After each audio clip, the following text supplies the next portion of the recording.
Bonjour, l'émission spéciale de Radio Arménie reçoit aujourd'hui trois invités à la fois pour évoquer la vie et l'œuvre de l'écrivaine et activiste sociale arménienne Zarouhi Bahri. À l'occasion de la sortie en français de son autobiographie, de son livre autobiographique aux éditions Sigeste, intitulé Le roman de ma vie, j'accueille donc aujourd'hui nos invités, Jacques Barry, le petit-fils de Zawi Barry. Bonjour Jacques. Bonjour. Nelly Stepanian, la traductrice de ces mémoires, donc de ce livre, Le roman de ma vie de Zawi Barry. Nelly Stepanian, bonjour. Oui. Et Varoujan Sirapian, éditeur de la maison d'édition Sigest, qui nous a fait ce cadeau des mémoires donc de Zawi Bari en français, parce que ces mémoires ont été écrits et l'ensemble des livres, je ne pense pas l'ensemble des livres, peut-être à l'exception de deux livres de Zawi Bari ont été écrits en arménien. Donc le livre était écrit en arménien, ça a été traduit par Nelly Stepanian. Je me suis un peu égarée. Alors, je voudrais donc situer un peu Zawi Bari dans le contexte arménien.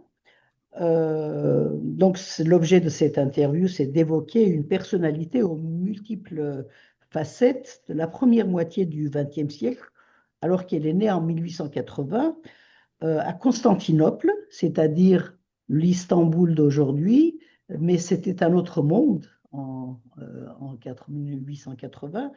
Le Bolis arménien, c'était un peu le creuset, ça a été aussi la période de réveil des nationalités et de la nation arménienne, à partir de la fin du 19e siècle jusqu'au génocide, voire même après. Cette Zawi Bari donc, est l'auteur de plusieurs romans. Elle a joué un rôle pendant le génocide et après le génocide, en pensant les blessures au sens propre comme au figuré des victimes du génocide. Elle est aussi cofondatrice de la Croix-Rouge arménienne et l'a co-dirigée à la demande du patriarche Zaven, je crois, la maison neutre, ce qu'on a appelé la maison neutre, ce qui est un phénomène pas très intéressant. À la fin du génocide, on ne savait pas qui était arménien parmi les orphelins, les milliers d'orphelins qui avaient survécu. On ne savait pas qui était arménien, qui n'était pas arménien, parce qu'il y avait un travail forcené de turquisation, turquification de ces orphelins, et le patriarcat, pendant la présence des Anglais et des Français à Constantinople, le patriarcat a demandé à Zawi Bari de dirigeait cette maison neutre qui devait définir si les enfants étaient arméniens en réalité ou si c'était des enfants turcs. Un épisode très très intéressant de cette histoire de Zawi Bari. Alors je vais commencer d'abord par Varoujan Sirapian qui représente donc les éditions Sigest et qui est donc en fait l'éditeur. Pourquoi c'était important pour vous d'éditer ce livre en français? C'est une approche, je dirais, un peu personnelle, parce que quand j'ai lu le manuscrit de Zaroui Bari, elle a vécu à 50 ans avant moi, ou avant mon naissance, dans le même quartier d'Istanbul. Et quand, au fil des pages, j'ai revisité Istanbul, car à l'époque c'était Constantinople. Elle a vécu dans le quartier où je suis né et j'ai grandi, et comme italien qui était dans Pangalti, Taksim, Şişli, le quartier chic d'Istanbul. Et aussi, j'ai voyagé un peu avec elle en allant aux Îles-de-Prince, Kınalıada, Büyükada, et ainsi de suite. Donc, c'était une approche personnelle. Et deuxièmement, j'ai vu en Zarwi un peu ma grand-mère maternelle. Voilà. Mhm. qui était né à la même époque, qui avait vécu à la même époque? Je ne connais pas la date de naissance de ma grand-mère qui s'appelait Azniv, donc côté mère, hein. Ils étaient tous istanbouliotes. Et il y avait des points parallèles entre Zaroui et elle parce que c'était une femme de caractère qui gérait un peu la maison. Et puis, il y a une chose qui aussi m'a fasciné, c'est qu'à l'époque, Zaroui, finalement, c'est une féministe avant-garde. Euh, C'est une féministe de son époque parce qu'il y a eu tout un mouvement féministe euh, arménien à Constantinople, dans l'Empire ottoman en général. Euh, et c'est aussi une des caractéristiques de la personnalité de Zawi Bari. Je m'adresse à Jacques Bari, qui est le petit-fils de Zawi Bari. Jacques Bari, quelles ont été les étapes marquantes de la vie de Zawi Bari et quels souvenirs vous en gardez? Vous l'avez connu. Je l'ai très bien connue puisque quand elle est décédée, j'avais 14 ans. J'étais d'ailleurs seul avec elle quand elle est décédée. C'est pas des choses qu'on oublie. Elle est Euh, décédée en France. elle est décédée en France, à Boulogne-Billancourt, où nous habitions avec mes parents. Donc on habitait tous les quatre dans un appartement à Boulogne-Billancourt. Voilà, donc la question c'était quelle femme elle était d'abord pour vous avant de passer aux Alors, étapes de sa moi, vie? je ne, en fait, je ne, j'ai découvert très tardivement euh, la femme que c'était. Parce que pour moi, c'était ma grand-mère. Et c'était quelqu'un qui s'occupait de moi. Je sais pas, j'ai des souvenirs. C'est elle qui avait pensé. J'aimais pas boire du lait. Elle voulait absolument que je boive du lait. Et elle avait pensé à mettre de la grenadine dans le lait pour que. Bon, j'ai des souvenirs de ce type. J'ai aussi des souvenirs que mes parents n'avaient pas beaucoup d'argent. Et une fois par an, et seulement une fois par an, on allait tous ensemble au restaurant. On allait au Diamantaire. Et c'était elle qui un peu trônait à ce moment-là. J'ai des souvenirs comme ça. Et Mm. puis j'ai eu des souvenirs aussi, 2 ans je crois, ou quelques années avant son décès, on a organisé un jubilé pour le cinquantenaire de ses œuvres. Et là, d'un seul coup, j'ai vu une énorme réunion, moi qui devais avoir 12 ans, euh, avec plein de gens qui l'applaudissaient, qui j'étais tout à fait impressionné, ne sachant pas. Parce que une des choses aussi, c'est que elle, et y compris mon père d'ailleurs, ne m'ont pas dit grand-chose. J'ai appris beaucoup de choses sur le passé euh, par une de mes tantes, qui était la fille de Zaroui, mais elle-même était relativement discrète, ainsi que mon père, sans doute pour me préserver. Mm. Et j'ai découvert les choses peu à peu. Et évidemment, son livre, celui dont on parle aujourd'hui, est un résumé très important qui qui me fait plonger dans cette vie. Mon père a écrit aussi ses mémoires. Et alors c'est très drôle parce que les deux couvrent un peu la même période. Mais mon père, c'est un compte-rendu pratiquement. Il n'y a pas d'émotion dedans.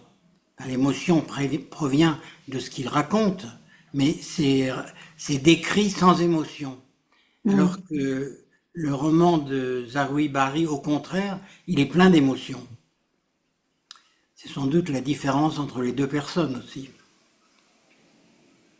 Euh, Zawi Bari faisait partie de la grande bourgeoisie arménienne de Constantinople.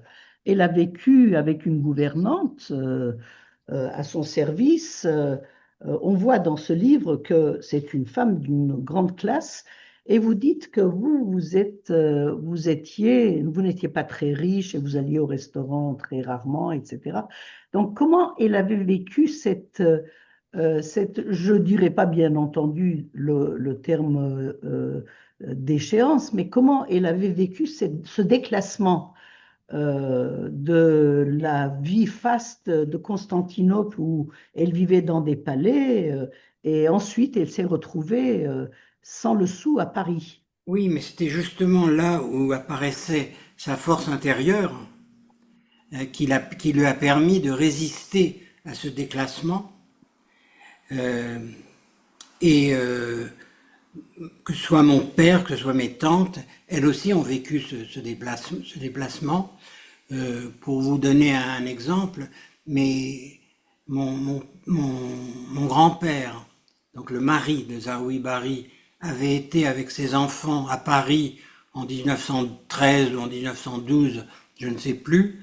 Ils avaient manqué d'acheter une petite villa, boulevard Saint-Germain.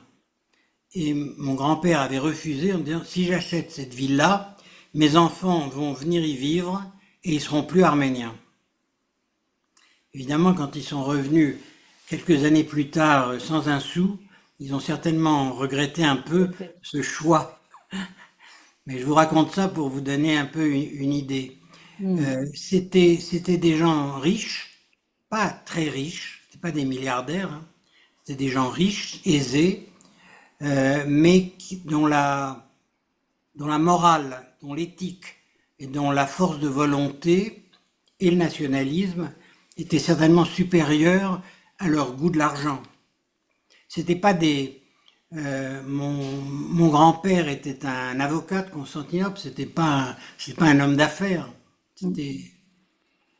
Quant à ma grand-mère, vous avez vu dans le livre, elle a passé toute sa vie à faire de la bienfaisance. Donc c'était des gens à l'aise, très à l'aise, comme on pouvait l'être dans la capitale de l'Empire ottoman, dans l'ancienne Byzance. Mon père disait, nous les Bahris, on était à Constantinople avant les Turcs. Je ne sais pas si c'est vrai, on n'a aucune preuve de ça, hein. Mais c'est crédible parce que les Turcs sont arrivés au XVe siècle. Il y avait déjà des Arméniens depuis très longtemps à Constantinople et avant même à Byzance, puisqu'il y a eu des impératrices de Byzance qui étaient arméniennes. Et donc des les liens entre l'Arménie et des empereurs aussi. et l'empire grec d'Orient, enfin l'empire byzantin, étaient constants. Donc c'est même possible ce que disait mon C'est tout à père. fait plausible. Jacques Parly, vous portez le nom de votre grand-père, c'était Oui, Hagop Parly. oui, Euh, absolument. À l'époque, quand je suis né, on n'avait pas le droit en France de prendre un prénom qui ne soit pas sur le calendrier chrétien. Donc on m'a Jusqu'aux années appelé Jacques, 80. traduit par Hagop. Mon deuxième prénom c'est Léon, parce que j'avais un nom qui était Lévon. Et mon troisième prénom c'est Gérard, qui est Girail, du nom du frère de mon père. Alors, en fait, donc, je voulais vous demander, à votre avis, quelles étaient les étapes marquantes de la vie de Zawi Bari. Donc, là, on voit dans le livre une société arménienne d'avant la catastrophe, avec ses grandes qualités et ses défauts. Par exemple, on voit l'amour de Zarouhi et de son père et de sa mère pour la culture, pour l'éducation, ce qui explique que le frère, notamment le jeune frère de Zawi Bari, est allé à Paris pour parfaire son éducation. Il a fait des études en Europe, d'abord au Collège Mkhitaryan à Venise, ensuite, pas au Collège Mkhitaryan, c'est Mourad Rapaïlian, bien sûr, à Venise, des Mkhitaristes. Et ensuite, il s'est trouvé à Paris, donc il est resté à Paris. Il a été un militant du Tashnaksutyun, et où il a été. Ezawi Bari dit que c'était de la naïveté de sa part de croire à toutes ces belles paroles du mouvement pro-arménien, du mouvement pro-arménophile en France, et il s'est jeté dans la vie de son parti. Il en est aussi, il en a subi les conséquences puisqu'il faisait partie des intellectuels arméniens qui ont été raflés la nuit du 23 au 24 avril 1915. Il a été déporté et il a été assassiné. Donc, toute cette période-là, alors je parlais des qualités et en termes de culture et en termes d'éducation de cette classe sociale notamment qu'elle représentait, c'est-à-dire la bourgeoisie arménienne de Constantinople. Mais il y avait aussi des femmes, à côté des femmes engagées, instruites, intelligentes, etc., il y avait des femmes futiles qui passaient leur vie à lire des romans à l'eau de rose et qui vivaient dans des rêves et qui négligeaient leurs enfants et leurs familles. Donc, C'était c'est des un êtres humains, portrait hein, tout ça. extraordinaire de cette société qu'on nous présente. Non, mais c'est le propre des êtres humains, qu'il y a de toutes sortes d'êtres humains. Et les Arméniens aussi, il y avait toutes sortes d'êtres humains là aussi. Et je crois que pour les lecteurs qui vont lire ce livre, et évidemment, on les encourage à l'acheter et à le lire, et d'ailleurs en vente sur Amazon, ce qui est très simple. Ce qu'il faut voir, c'est que c'est vraiment, ça décrit un monde qu'on ne connaît pas et dont on n'a pas vraiment gardé le souvenir. Ce monde qui a hélas disparu, multiculturel, multireligieux, où mes parents, les Arméniens, avaient beaucoup d'amis turcs. Alors, effectivement, c'est de ça C'était que je voulais un, parler tout à l'heure. Jacques Barry, est-ce que il y a une étape dans la vie de Zawi Barry qui vous a marqué ou qui a marqué la famille? Parce qu'elle a eu plusieurs vies, en fait. C'était oui, je dirais une mère, une qu'il y a épouse. eu une étape qui était assez marquante, qui est qu'un oncle de Zawi Bari, elle le raconte dans le livre, a été excommunié. C'est très intéressant à lire. Pourquoi? Parce qu'on découvre le poids de l'Église dans cet empire ottoman. En fait, dans l'empire ottoman, on appartenait à une communauté religieuse et on ne pouvait pas appartenir à aucune communauté religieuse. Il fallait absolument être dans une de ces communautés. Et selon la communauté dans laquelle on était, on dépendait très étroitement du patriarche qui dirigeait cette communauté. Et lorsque mon oncle, après des histoires de femmes, je ne veux pas raconter ce qu'il y a dans le livre, parce que je Oui, veux que les gens achètent le oui, livre. oui, oui, tout à fait. C'est très, très, Je veux juste les très mettre en intéressant, appétit pour très qu'ils achètent. instructif. Et c'est décrit. Et on y voit le poids et la force du patriarcat sur l'ensemble de cette communauté arménienne, pour le meilleur et pour le pire. Alors, je ne veux pas faire d'allusion à ce qui se passe en ce moment en Arménie avec le patriarcat, mais il y a quelques points communs qui est le poids hiérarchique sur la Tout à fait. communauté, le poids moral de ce patriarcat qu'on retrouve à l'époque et qui amène mon pauvre oncle, enfin, l'oncle de Zaroui, finalement à être obligé de choisir de se faire musulman parce qu'il était obligé d'être quelque chose. On ne pouvait pas être rien. C'est surprenant pour des gens d'ici qu'on Oui, dise ça. et on Mais découvre dans ce livre que tout cela était le fruit d'une machination de absolument, quelques personnes qui voulaient, euh, c'était des voilà, petites manœuvres des petites politiciennes manœuvres politiciennes. comme on en voit tout le temps hein, ici. Mais c'est vrai qu'on n'est pas habitué à attendre ça de la part d'un patriarcat. Mais Et ce même patriarche, plus tard, s'était excusé auprès du père de Zawi Bari parce qu'il avait été lui-même victime de manipulations, en tout cas, il avait participé à ces oui, non, non, manipulations. mais Mais effectivement, mais c'est un livre qui nous apporte énormément d'éclairage sur toute non, cette période, mais vue globalement et vue, je veux dire, au microscope, c'est-à-dire dans la absolument. société même, ce qui se passait, les relations avec. Alors, on voit bien tout de même que cette bourgeoisie arménienne de Constantinople était en relation directe avec l'État, les structures de l'État, Oui, les oui. pachas, Il y avait sublime souvent des porte. très hauts fonctionnaires très importants qui étaient arméniens. Mm. D'ailleurs, dans certaines explications du génocide données par les génocidaires eux-mêmes, ils disent si on fait rien, dans quelques années, ça va être les Arméniens qui vont diriger la Turquie. Oui, Parce qu'ils c'est une. voyaient tous les ministres qui étaient entourés de conseillers et de hauts fonctionnaires arméniens de plus en plus nombreux. Et on voit que la place qu'avaient les Arméniens dans cet empire ottoman finissant était une place importante. Alors, vous avez tout à fait raison, Jacques Barry, de le signaler, mais en même temps, on comprend euh, en même temps que cette proximité et ces grandes fonctions occupées par les Arméniens, cette proximité avec l'État, la bourgeoisie turque, etc., les Arméniens savent que leur situation est fragile. Et on Bien sûr. voit dans D'abord, les témoignages de ce ils sont livre que toujours ce qu'on appelle des euh, dhimmis. Ils sont toujours des dhimmis, voilà, c'est-à-dire pour les des musulmans, protégés dans le ce que régime sont musulman. les juifs et les chrétiens, c'est-à-dire effectivement des religions du livre. De ce point de vue-là, ils ont un petit peu de respect pour eux, mais pas plus que ça. Enfin, si, c'est mieux que d'être complètement païen, hein, puisque on a quand Alors, même Abraham et les livres, mais ils ont un statut inférieur.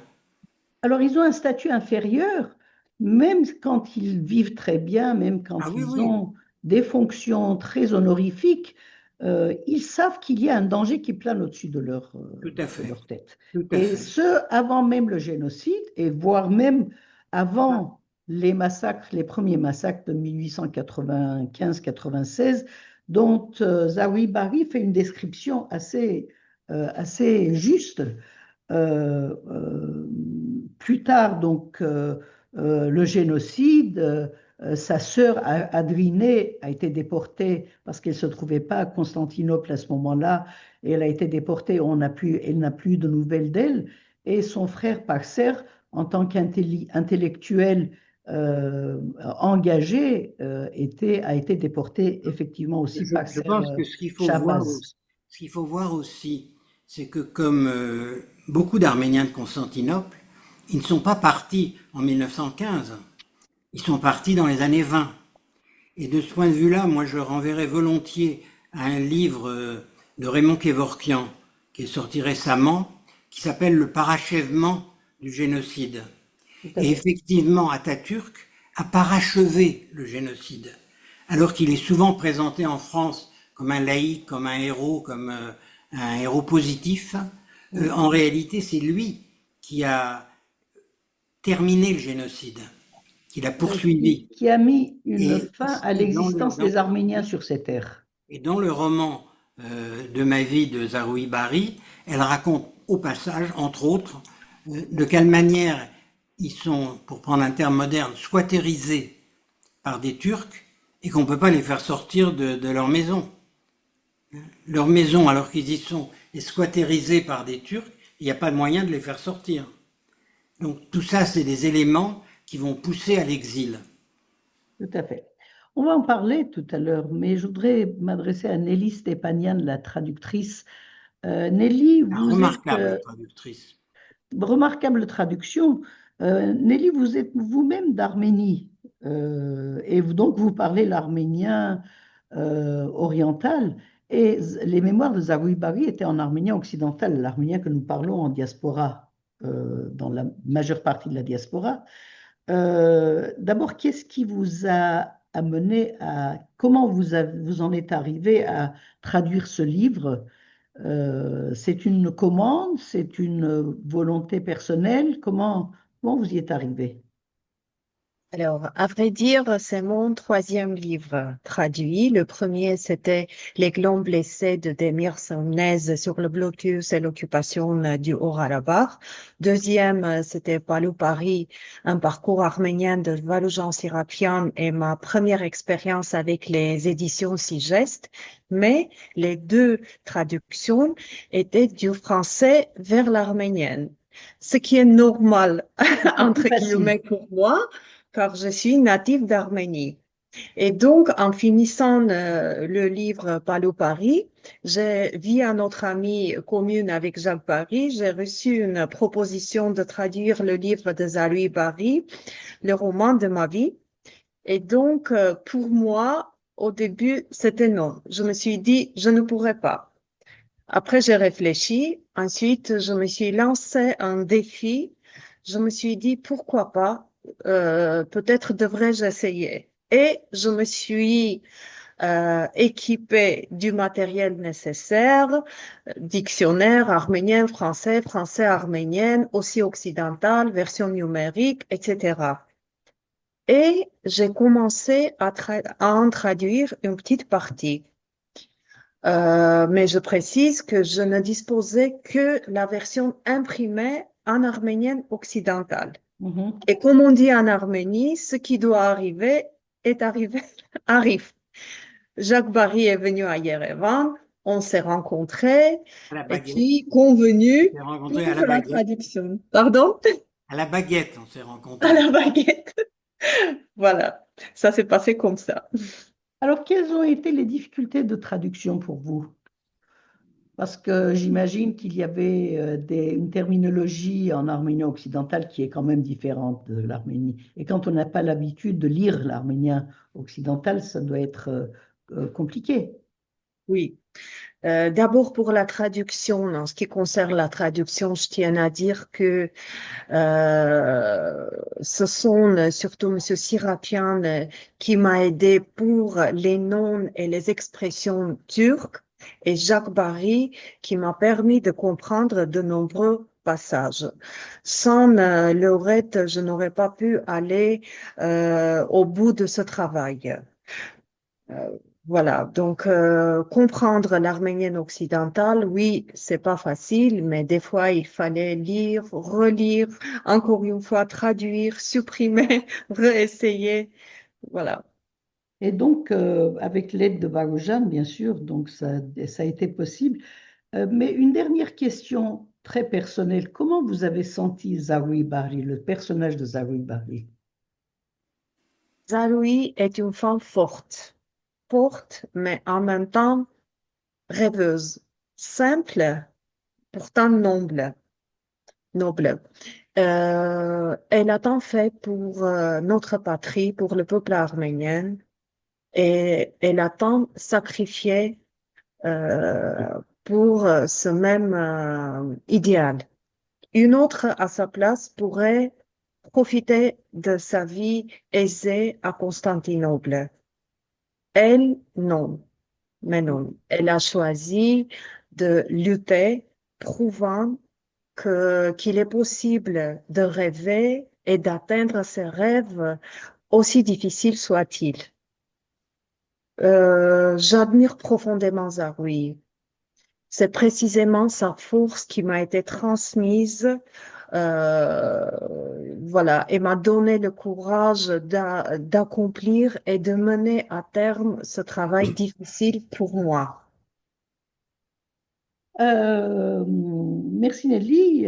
Donc, nous sommes en présence de Jacques Paris, Varoujan Sirapian et Nelly Stépanian pour parler de la parution aux éditions Sigest du livre de Zaroui Bahri, Le roman de ma vie, où elle raconte donc de son enfance jusqu'à son âge adulte et son arrivée en France, où elle a aussi joué un rôle parce que dès Constantinople, elle a été un peu aussi dans les mouvements qui ont été à l'origine, par exemple, de l'école arménienne du Rincy, de Tvotsasek Diknans Miutun, qui existe encore aujourd'hui en France, une école bilingue aujourd'hui.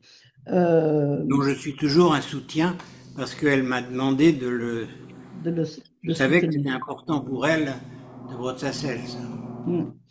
Alors, c'est ce qui reste en fait un peu de cette époque, de ces mouvements qui ont fondé des écoles arméniennes. C'était dès la fin du 19e siècle, dès la deuxième moitié du 19e siècle, il y a eu un mouvement de lumière chez les Arméniens de l'Empire ottoman, et il y a eu la création d'un ensemble extraordinaire d'écoles, notamment d'instruction des femmes. Ça devenait très important. Et elle a été un peu porteur de cette idée de la nécessité d'instruire les femmes arméniennes. Oui, elle était une des premières féministes, en quelque sorte, avant la lettre, C'est d'ailleurs à ce titre que son livre est actuellement en train d'être traduit en anglais par le MIT aux États-Unis, en tant qu'une des premières féministes de l'Empire ottoman. C'est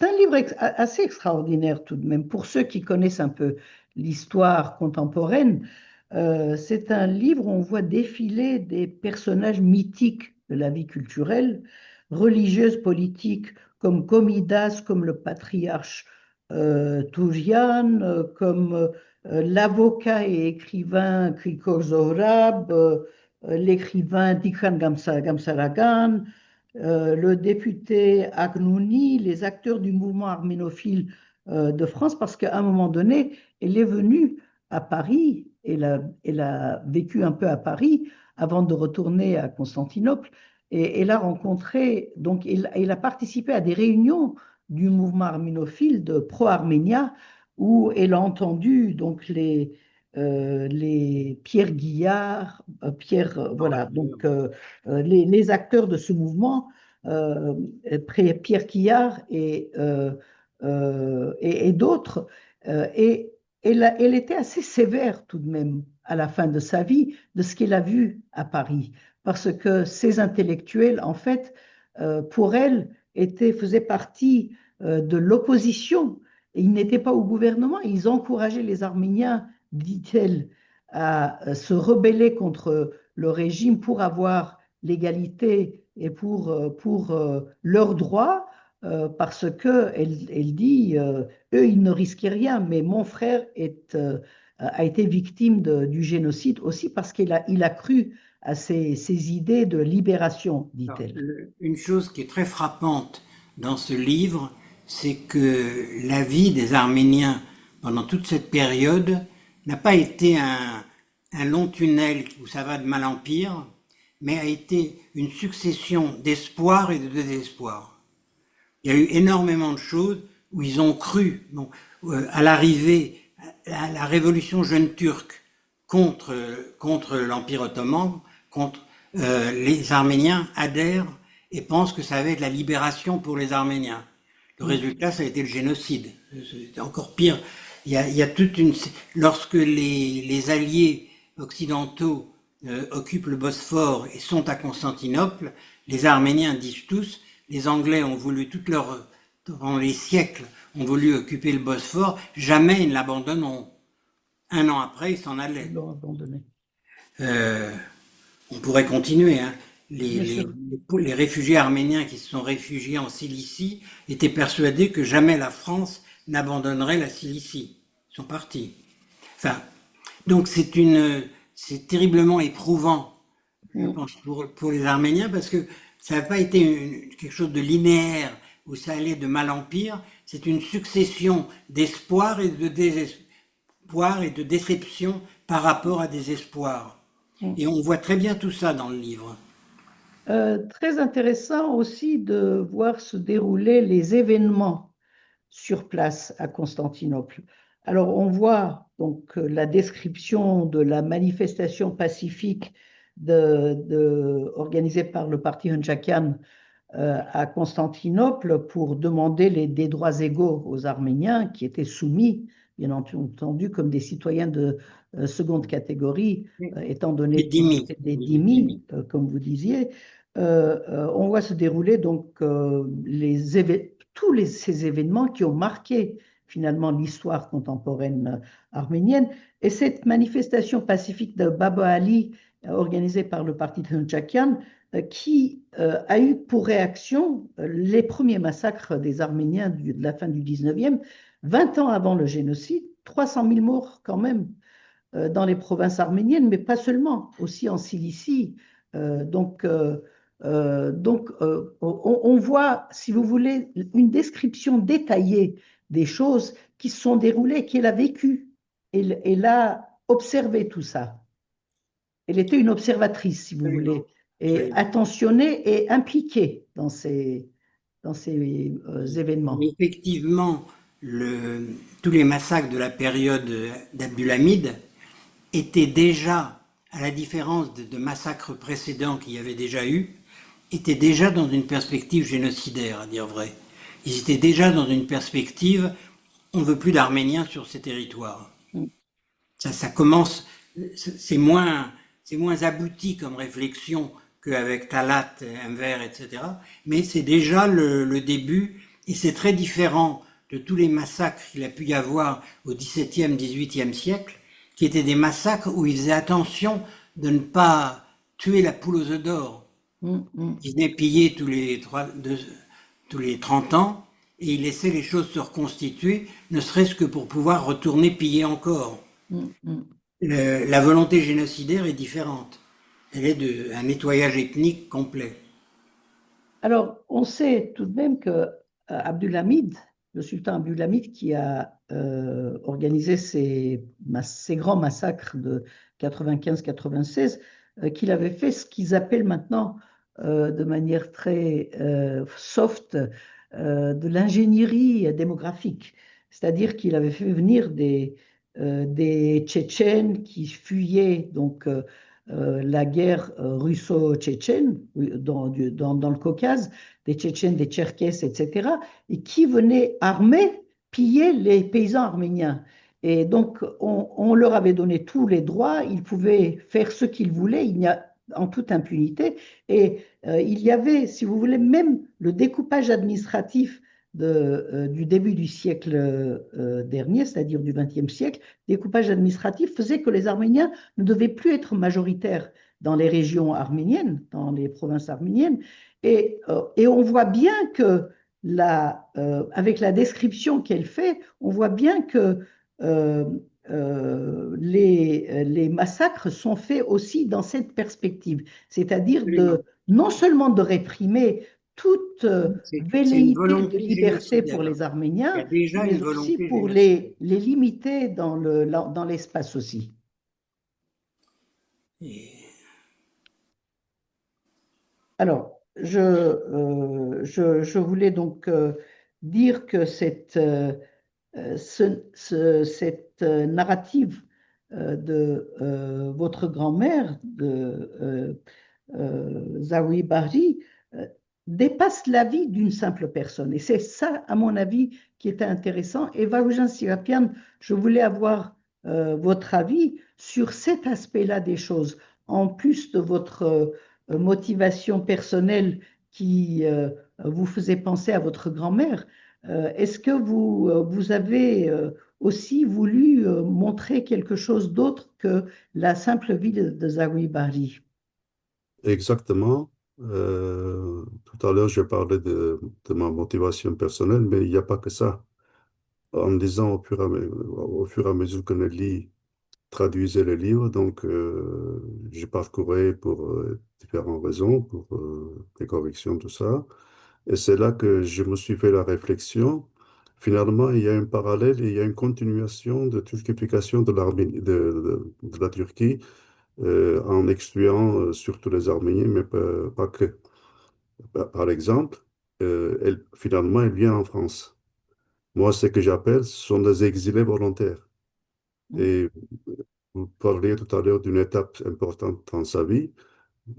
Personnellement, moi et ma génération, on a eu une étape en 1955, par exemple, quand il y a eu le pogrom de 6-7 septembre 1955. J'avais 10 ans et j'avais déjà décidé à cette époque-là de quitter la Turquie, avec une seule motivation: si un jour je me marie et que j'ai des enfants, il ne faut pas qu'ils naissent en Turquie. Alors, pareillement, on n'était pas millionnaire, mais on était riche, on était aisé. Mon père possédait immeuble, son atelier, tout ça. Donc, j'aurais pu rester et vivre quand même pas cher là-bas. J'ai quitté tout ça pour commencer à zéro, et puis en changeant aussi d'une ambiance, alors que j'étais universitaire, j'étais musicien, tout ça. Je raconte d'une façon romanesque dans Parle Paris cette partie de ma vie. Et venir en France, rentrer dans une usine et travailler sur les chaînes, c'est complètement anachronique, quoi. Mm, Deuxième chose que je voulais dire, j'ai constaté une chose. Zaroui, donc, elle est très impliquée dans les affaires nationales, que ce soit humanitaires ou politiques, parce qu'elle est consciente des choses. Et c'est que j'ai remarqué que nous, notre génération qui vient après Zaroui, on était complètement coupé de notre histoire à cause de Kemal. Kemal réécrit l'histoire de la Turquie dans les années 30 en donnant l'ordre à Türk Kurumu, de l'Organisation de l'histoire turque, pour réécrire l'histoire, pour changer, comme Orwell, George Orwell, donc il change complètement les choses. Et moi, j'étais conscient de mon identité arménienne quand je suis venu en France. Parce qu'en Turquie, je n'avais pas cette conscience d'identité arménienne. Pour quelle raison? Pour avoir une identité, il faut trois choses: la langue, la religion si on est croyant, et l'histoire. Les Turcs nous avaient laissé les deux. La langue et la religion partiellement étaient reconnues. On avait nos écoles, tout ça, mais l'histoire était complètement effacée. Ça veut dire que les Arméniens n'existaient pas dans l'histoire turque, et c'était voulu. Et donc, de ce point de vue, elle a Zarouï, elle a cette sensibilité donc d'approche, que ce soit via les partis politiques ou les satellites qui tournent autour, ou des gens qui sont des avocats, des gens qui sont au-dessus, sont des élites de la communauté arménienne. Et finalement, elle-même, enfin, sa famille décide de venir en France parce qu'il voit qu'il n'y a pas d'avenir en Turquie. Deuxième chose que je voulais ajouter, nous avons publié plus de 250 livres à ce jour, et donc certains font pour montrer la continuité de la turquification de la Turquie. Il y en a une qui s'appelle Le recyclage des criminels jeunes turcs, et on voit bien que, comme vous disiez tout à l'heure, Hilda, euh, Abdülhamid a commencé, non pas aussi organisé que Talat et Enver ou Cemal, la purification ethnique de l'Anatolie, surtout, mais il y a cette notion de continuité, à savoir que beaucoup de génocidaires, ils ont été impliqués dans le gouvernement de Kemal, Mustafa Kemal. Et on pourrait dire que c'était à l'époque, moi quand j'étais jeune, je disais à mon père qui était une rescapée du génocide de Kharpevt, je disais, mais ça suffit de parler de génocide. Enfin, il ne disait pas génocide parce que le mot n'existait pas de vos massacres ou de vos histoires personnelles. On est en Turquie, on a des amis turcs, tout ça, bon. Mais quand arrive 1955, donc 40 ans après 1915, et que ce qui se passe en une nuit à Istanbul, ce que j'appelle le nuit du cristal turc, et on voit bien que les mentalités n'ont pas changé. Et à ce jour, malheureusement, ça continue. Et ce que je disais l'autre jour dans une intervention, à l'époque, il y avait les panturquistes, comme Talat et sa compagnie, les ittihadistes, et il y avait les islamistes qui étaient en second degré. Et Kemal arrive, donc laïque, enfin, il diminue les proches des islamistes et il met en place un système militaire et ainsi de suite. La difficulté aujourd'hui, ça nous implique directement avec le gouvernement arménien et sa diplomatie extérieure, c'est que la Turquie a une personnalité qui s'appelle Erdogan à la tête. Et le risque, le danger de Erdogan, c'est qu'il a fait la synthèse du panturquisme et de l'islamisme en même temps. Donc aujourd'hui, tout est axé sur la purification ethnique, ce qu'il reste, parce qu'on était 20% de chrétiens au début du siècle dernier, maintenant on est 0,02%. Donc tout ça, ça montre qu'il y a une continuité dans cette idéologie. Donc c'est pour ça que le livre de Zaroui, le roman de ma vie, non seulement c'est personnel, c'est étapes différentes, comme vous disiez, mais en même temps, on peut le lire aussi entre les lignes en tant que géopolitique soft. Elle n'a pas écrit pour ça, mais forcément, comme elle est impliquée dans certaines choses, politiques, humanitaires, tout ça, donc on voit, le lecteur attentif verra non seulement une vie extraordinaire, mais aussi une sorte de documentation géopolitique.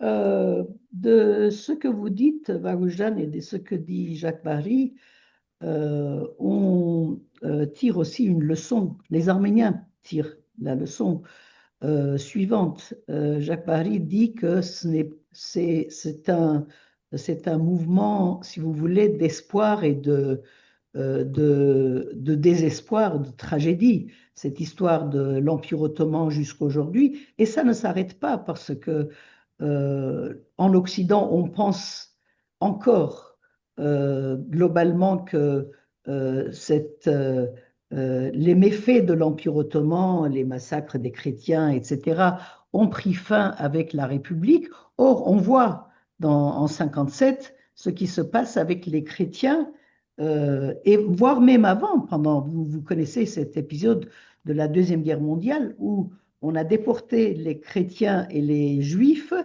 on les a mis aux travaux forcés.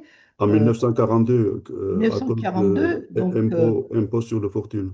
voilà, l'impôt sur la fortune des minorités. Oui, Donc une république où chacun devrait être à droits égalité. égaux Oui. ne met pas en cause une partie de sa population. Donc on est encore dans ce mouvement et ces mouvements ne se sont pas arrêtés. Et moi je dis que ceux qui connaissent le mieux la Turquie et qui ont vécu, si vous voulez, avec la Turquie d'hier et d'aujourd'hui, ce sont les Arméniens. Oui. Parce que on sait que rien n'est définitif. Les mouvements de dialogue avec les Arméniens dans les années 90, où on a dit ça y est, on va faire table rase du passé avec la Turquie parce que la Turquie a changé et est devenue démocratique. On est en train de voir aujourd'hui ce qui est en train de se passer, cette alliance entre l'islam et Panturquisme. le panturquisme et l'extrême droite, Oui. si vous voulez. Donc on voit qu'il n'y a pas de fin à cette histoire. On voit que les schémas qu'on se fait en Occident sont totalement faux quand il s'agit de ce pays, en tout cas de ce pays qui est né des cendres de l'Empire ottoman. C'est très, très, très intéressant en tout cas comme vécu et comme phénomène vécu par les Arméniens. Si, Pour compléter votre remarque, beaucoup de livres que nous publions, c'est aussi, non pas pour les Arméniens, mais pour les Français, comme une sorte, entre guillemets, pédagogie. Je vous invite, si vous n'avez pas lu le livre de Ömer Kazım, c'est un Turc qui a écrit directement en français en 1921-1922 sur Kemal. L'aventure kémaliste, un danger pour l'Europe, et ainsi de suite. Et puis de Angora à Lausanne, donc il explique vraiment comment l'Occident, un peu hypocrite, a aidé Kemal. Parce que nous savions que, par exemple, Kemal a été aidé par les Russes, mais on ne connaissait pas les implications des Allemands, des Français, tout ça. Donc ça veut dire que, comme vous dites, il y a une continuité et puis il faut être combattant, mais il ne faut pas être naïf pour penser que tout a changé parce qu'il y a un dialogue, soi-disant. D'ailleurs, le dialogue, c'est fini. Donc, je me rappelle, vous, de votre côté, de notre côté, nous avions fait exploser certains dialogues, entre guillemets, qui pensaient qu'on pouvait dialoguer avec les Turcs, mais pour dialoguer, il faut être deux. Et donc, moi, je n'ai jamais fermé, par exemple, les portes pour un dialogue, mais avec des gens qui sont quand même bien ouverts sûr, à le dialogue. parce qu'il y en a quelques-uns. Je voulais revenir à Zawi Bari. Euh, je, moi, je trouve la période d'après-guerre, c'est-à-dire la période 1918-1922 à peu près, très très intéressante. Et Zawi Bari est devenue extrêmement active dans cette période. Il faut dire, Jacques Bari, que votre grand-mère s'est portée volontaire pendant la guerre pour déjà les guerres balkaniques à l'époque. Et plus tard, pendant la Grande Guerre, la Première Guerre mondiale, s'était portée volontaire pour devenir infirmière dans un hôpital turc. Alors, qu'est-ce que ça veut dire ça? Qu'est-ce que ça signifie sur la personnalité et sur les idées de Zawi Je vois Bari? son humanisme profond. C'est ça, l'idée. C'est que c'est avant tout une grande humaniste, féministe avant la lettre, mais humaniste avant tout. C'est ça qui est très important. Moi, je voulais insister sur trois autres points, si je peux. Bien sûr. L'un, c'est que la description qu'elle fait justement de cette bourgeoisie arménienne de Constantinople montre que l'internationalisation qu'on voit aujourd'hui de la diaspora, en réalité, bien avant la diaspora, cette bourgeoisie arménienne de Constantinople était déjà internationale, avait déjà des relais dans tout le monde, y compris aux États-Unis, en Europe, des voyages fréquents en Égypte, au Moyen-Orient. Donc, c'était déjà un peuple, enfin, si on peut appeler ça peuple, c'est une bourgeoisie plus qu'un peuple. Cette bourgeoisie de Constantinople était déjà très multinationale. De ce point de vue-là, très ouverte à une intégration future dans une diaspora. Parce que ce qu'il faut dire aussi, c'est qu'un peu partout, la diaspora a été une réussite. Alors qu'elle a vécu dans des conditions extraordinairement difficiles. Ça, c'était un premier point sur lequel je voulais insister. Un deuxième point, les lecteurs peuvent être étonnés par certaines remarques de Zaroui Bari sur l'Union soviétique et sur Staline lui-même. Alors il faut bien voir qu'à cette époque, pour elle comme pour beaucoup d'Arméniens, l'Union soviétique a sauvé l'Arménie. Alors c'est aujourd'hui un message un peu difficile à faire passer, compte tenu de l'ensemble d'un contexte, mais c'est incontestablement son point de vue et elle le développe dans le livre, et ça peut étonner un certain nombre de lecteurs. Mais il faut voir que c'est toute une génération qui, c'était une époque aussi, devant la grande catastrophe, a compté sur l'Union soviétique pour sauver l'Arménie et ce qui restait d'Arménie. Enfin, le dernier point que je voulais dire, plutôt pour nos futurs lecteurs, c'est que les chapitres sont assez courts. Et d'ailleurs, sont non seulement assez courts, mais pour beaucoup d'entre eux, autosuffisants. C'est-à-dire qu'à la limite, on peut lire un chapitre sans avoir lu les chapitres d'avant et les chapitres après. Ça facilite beaucoup la lecture à un moment où les gens ont du mal à lire. Voilà ce que je voulais dire. Donc, nous étions ensemble avec Nelly Stépanian, traductrice, Jacques Bari, petit-fils de Zaoui Bari, et Varoujan Sirapian, éditeur des éditions Sigeste, pour vous présenter ce livre, Le roman de ma vie de Zaoui Bari. Alors, je ne sais pas si on voit bien. Donc, on voit en tout cas. On la voit et on voit le titre du livre. J'essaye de vous montrer le titre du livre. Mais en tout cas, le roman de ma vie, Zaoui Bari, aux éditions Sigeste, est en vente un peu partout, même sur Amazon et puis peut-être chez votre libraire habituel à la FNAC. Et ce livre parle donc de Zaoui Shahbaz, c'est son nom d'origine. Alors d'ailleurs, elle dit que le nom Shahbaz, ça vient du nom d'une famille du Nakhitchevan qui a donné de grands commerçants parce que effectivement les grands-parents de Zaoui, paternels de Zaoui Bari, étaient de grands commerçants de Kayseri, de Guessaria, et qui, à la suite d'un accident, j'allais dire, de la vie, ont envoyé leur fils, le père de Zaoui Bari, à Constantinople, où il s'est installé, où il a fait des études et il est devenu avocat à un moment donné. Donc, une histoire extrêmement riche. Zaoui Bari, donc, qui était écrivaine, qui était une actrice de la vie publique arménienne et qui a écrit dans la presse de l'époque. Et on voit bien que c'est quelqu'un qui est imprégné des grands mouvements et des grandes idées de son époque. Et c'est un témoignage unique, je dirais, pour les générations futures que nous sommes aujourd'hui sur une époque et j'allais dire, un monde disparu aujourd'hui.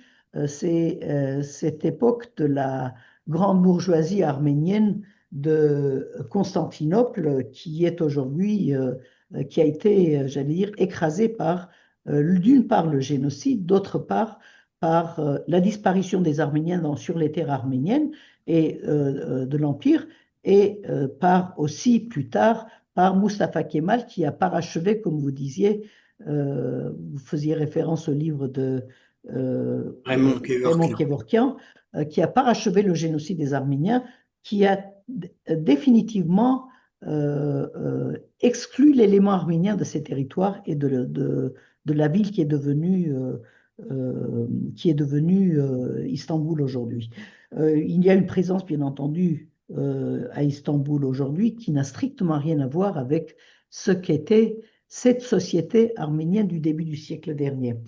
Je voudrais vous donner la parole en dernier lieu, très brièvement, pour terminer cette émission. Jacques Barry, est-ce que vous avez une suggestion ou une idée à transmettre à nos auditeurs? Bah, disons que je leur conseille vivement d'acquérir ce livre et de le lire. Il est, je dirais en plus, il est facile à lire. C'est pas un livre difficile à lire. Ça se lit vraiment très, très aisément, très facilement. Et c'est une manière de découvrir un univers qui n'existe plus du tout. Merci. Ces grandes villes multiculturelles, multinationales, multilingues, Constantinople est sans doute la plus remarquable d'entre elles, mais j'ai eu l'occasion de rencontrer récemment une Arménienne de Bakou. Et c'est la même histoire. Bakou, à l'époque, était aussi multiethnique, multiculturel, multilinguiste, et aujourd'hui, évidemment, ne l'est plus. C'est comme un rideau de fer qui tombe sur tout cet Orient. Merci Jacques Pardy d'avoir participé à cette émission. Nelly, qu'est-ce que vous diriez à nos auditeurs sur ce livre? Je conseille vivement de lire ce livre et découvrir une personnalité, une femme arménienne. Donc, non seulement nos arméniennes, mais non arméniennes, je conseille de lire ce livre. Merci Nelly. Et Vaoujan, pour terminer cette interview à trois pour Radio Arménie, quel est le mot de la fin pour vous? Alors, le mot de la fin, je ferai un peu de commercial. Jacques Paris sera présent à 3 salons déjà sur la région parisienne UCFAF, Maison de la culture arménienne d'Alfortville, au POC, et puis l'association Chaîne, je pense, à Plessis-Robinson, donc pour présenter et dédicacer le livre, puisqu'il est le préfacier du livre de Zaroui Bari, hein, Jacques. Et pour trouver le livre, donc vous avez parlé d'Amazon, mais pas que. Il y a Amazon.fr, Fnac.com, et surtout, je conseille le site de notre distributeur qui est Général du Livre Librest. C'est très facile.